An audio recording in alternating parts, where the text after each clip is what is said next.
төрлөختөн алт зэс мөнгөн зоосноос эхлээл цаасан мөнгө хүртэл явсан. Тэгээ сүүлдээ бол мөнгө гэдэг бол үндсэндээ мэдээлэл юм гэдгийг бол 20 дугаар зууны дунд үеэс бол их ойлгосон. Ялангуяа электрон тооны төхөөрөмж компьютер хөгжиж ирэхээр. Тэгээ цахим төлбөр тооцоо гэдэг бол орчин үеийн электрон болон дижитал гэд нэрлэдэг холбооны хэрэгсэл компьютерийг ашиглаад мөнгөний оронд мэдээллийг төлбөр тооцооны хэрэгсэл болгож байгаа гэсэн үг. Өөрөөр хэлбэл бэлэн мөнгнөөс бусад хэлбэр хийж байгаа төлбөр тооцоо, цахим төлбөр тооцоо гэдэг. Үүний нэг жишээ нь карт, банк хоорондын шилжүүлэг, мөн цахим мөнгө гэж. Заримдаа цахим хэтвч, цахим төлбөр, цахим мөнгө гэж бас өөрөөр нэрлэдэг. Бидний ойлгож байгаагаар бидний баримталж байгаа бүтээгдэхүүний зарчмаар болохоор цахим төлбөр тооцоо гэдэг нь гар утсыг хэрэглэж орон зайнаас цаг хугацаанаас хамааралгүйгээр тий байга газраас интернетийн тусламжтайгаар гар утасны тусламжтайгаар төлбөр тооцоо ямар нэгэн санхүүгийн үйлдэлийг үүсгэхийг хэлж байгаа. Монгол улсын хэмжээнд бол цахим төлбөр тооцоо бол харьцангуй одоо бусад орнуудтай харьцуулахад бол харьцангуй сайн явж байгаа. 2014 оноос эхлээд Монгол банкн дээрх бага үнэтэй төлбөр тооцооны систем нь 24/7 буюу бодит цагийн гормож шилжсэн. Энэ маань одоо бусад улсуудтай харьцуулах юм бол ерөнхийдөө Азийн улсуудтай харьцуулахад бол Монголын цахим төлбөр тооцооны энэ хөгжлийн үе шат бол нэлээд одоо төрүүлчихсэн явж байгаа боловч одоо бусад Америк ч юм уу барууны хөгжингөө орнуудтай харьцуулахад өшөө биднэрт хийх зүйл зөндөө байгаа. Нэвтрүүлэх шин технологиуд илүү одоо төлбөр тооцоог амархан болгох, хялбархан болгох, хямдхан болгох шийдвэрүүд зөндөө байгаа. I think more and more year to year it will be developed and advanced because nowadays over the world I think smartphone 4G based smartphones expansion and also cloud server systems expansion was accelerating digital financial service. I think Mongolia will also follow that trend. Ялангуяа сүүлийн жилүүдэд энэ холбоо мэдээллийн дэд үтс өгж яваад гар утас, компьютер, интернет хөгжсөний үр дүнд бол цахим төлбөр тооцоо бол их хурдан авж байгаа. Гэхдээ бол ялгаа нь хуучны банкны харилцааг бол цахимжуулах одоо дижитал хэлбэрт оруулах хэлбэр явж байгаа. Тэгээ энэний үргэлжлэл нь бол финтек гэж гарч ирж байгаа шүү дээ. Nowadays everybody talking about fintech. But actually, this fintech was initiated quite many years ago. Since the time, PC was established and banking hosting server established, that is also part of fintech, I think. However, what I can say is, these 5 or 10 years period, as I said, smartphone was expanded, and cloud service was expanded. By doing that, and also by such environment, financial technology, financial service was far more developed, even by small startup company with really creative idea. I think this is a fintech nowadays we are talking about. Санхүүгийн салбарт, банк санхүүгийн салбарт технологийн тусламжтайгаар одоо өмнө байж исэн үйлчилгээнүүдийг маш хялбархан, хурдан, хямдхан хийхийг л финтек гэдэг. Энэ үг маань одоо энэ ард иргэдийн амьдралд орж ирснээр илүү амар хялбар төлбөр тооцоог болж хурдан шуурхай хийх боломжоор нэгдэж байгаа. Мөн одоо нууцлал аюулгүй байдал талаас ч тэр амьдралын өдөр тутмын харилцаанд улам идэвхтэй, улам өргөн нэвтрүүлж байгаа. Энэ нь бол нөгөө мэдээллийн технологи, орчин үеийн смарт гар утас, интернетийн хөгжилтэй холбоотой.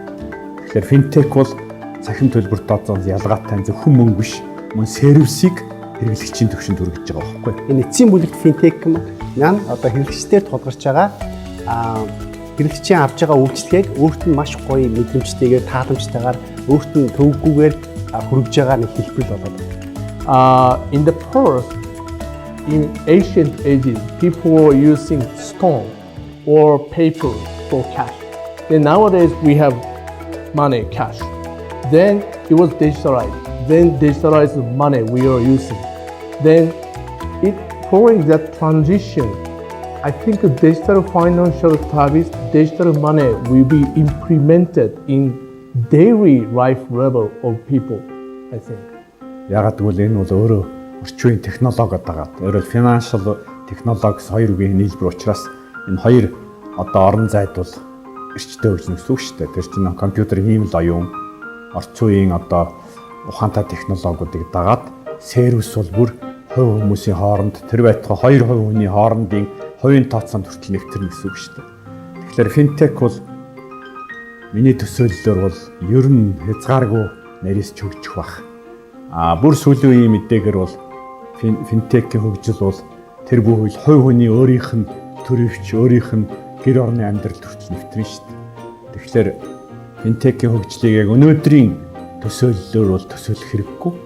Одооны хэрэглэгчид болохоор өөрийнхөө дасан байгаа мөнгөд 24/7 одоо зарчмаар үйлчлэгээ авахд хүсэж байгаа. Хүн санхүүгийн харилцааг хүн өдөр тутмынхаа амьдрал дээр цаг тутамд одоо юу гэдэг санхүүгийн харилцаанд орж идэг. Тэр харилцаа нь болохоор тухайн хүнийх нь амьдралын хэм маягтай дагаж өөрчлөгдөх ёстой. Гар утастай цаг одоо бусад смарт нүүр таних технологич гэдэг юм уу, эсвэл авиа дуу авиа таних технологич гэдэг юм уу, энэтэйгээ холбоотойгоор энэ шин технологиудыг нэвтрүүл финтек үл цаашаа санхүүгийн зах зээлийн бүрэн одоо шинчилж бидний амьдрал бол финтекээс бол тийм салшгүй өдөр тутмын тийм бидний хэрэглээний нэг одоо хэлбэр болж хувирна. Мэдээж ирээдүйн хэрэглээ бол банкны зүгээс бол илүү одоо хүртээмжтэй өргөнөөр харж байгаа. Ер нь бол нэг тийм мэдээллийн шинжилгээ ухаанд нэг ойлголт өгдөг.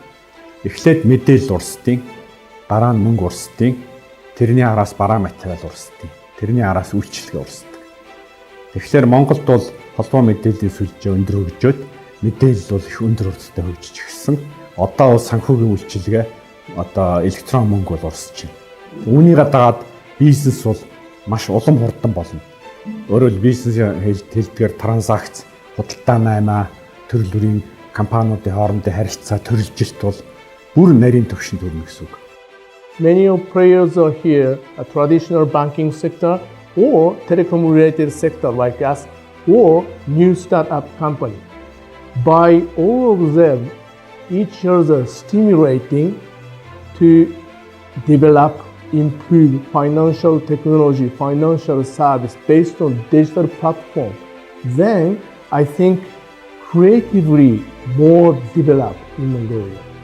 Тэгэхээр хэрэглэгч мэдээж гар утсаараа ч юм уу цагаараа дамжуулаад санхүүгийнхаа харилцаанд ордог болчих юм бол тухайн хүн одоо илүү их цаг хугацаа хэмнэхээс гадна тухайн үйлдэлээ илүү олон дахин давтаж хийх боломжууд нь бий болно гэсэн үг. Тэгэхээр ингэснээрээ мэдээж зах зээлийн багтаамж томорно, үйлчлэгээ үзүүлж байгаа байгууллагын нь өөрсдийнх нь үр ашиг нэмэгдэнэ. Нөгөө талаас нь бол орчин үеийн мэдээллийн технологи, интернетийг дагаад монголчууд бол 3 сая хүн бол дэлхийн 7 тэрбум хүнтэй бас санхүүгийн маш өргөн харилцаанд орно гэсэн үг шүү дээ. Тэгэхээр Монгол улс бол явандаа бол ер нь дэлхийн одоо Монголын нэг иргэн бол 3 сая хүний нэг байсан бол одоо 7 тэрбум хүний нэг болно. Тэгээ энэ нь бол бусад одоо салбар, соёл, шинжлэх ухаан, мэдлэг, одоо технологи бус бүх салбартайгаа нийлээд Монгол улсын хөгжилд бол маш хүчтэй нөлөөлнө гэж байна. Монгол банкны зүгээс бол финтекийн хэрэглээг бодлогоор дэмжиж ажиллаж байгаа. Дэд үтцийн хувьд ч гэсэн бидэд финтек компаниуд санхүүгийн үйлчлэгээ хийж байгаа байгууллагууд бол илүү ойр хүм ажиллах талаасаа бол дэд үтц талаасаа бол илүү одоо нээлттэй ажиллаж байгаа. За ямар нэгэн салбар дээр одоо шинэ технологи орч ирээд шинжилэл ирж явах тохиолдолд зохицуулалт бол маш чухал байдаг. Зохицуулалт нь ихэнхдээ нөгөө шинэ гарч ирсэн зүйлээ одоо хөөж явдаг бол Монголд бол одоо юу гэдэг нэлээд одоо зэрэгцэж явж байгаа тийм сайн тал ажиглагдж байгаа. Тэгэхээр монголчуудыг нэг үеийн дотор орчин үеийн улс болгож болно. Түүний хамгийн том нэг хэсэг нь бол үнэхээр санхүү. Яг л санхүү бол бусад бүх эдийн засгийн одоо судсаар норсож байгаа цус шүү дээ.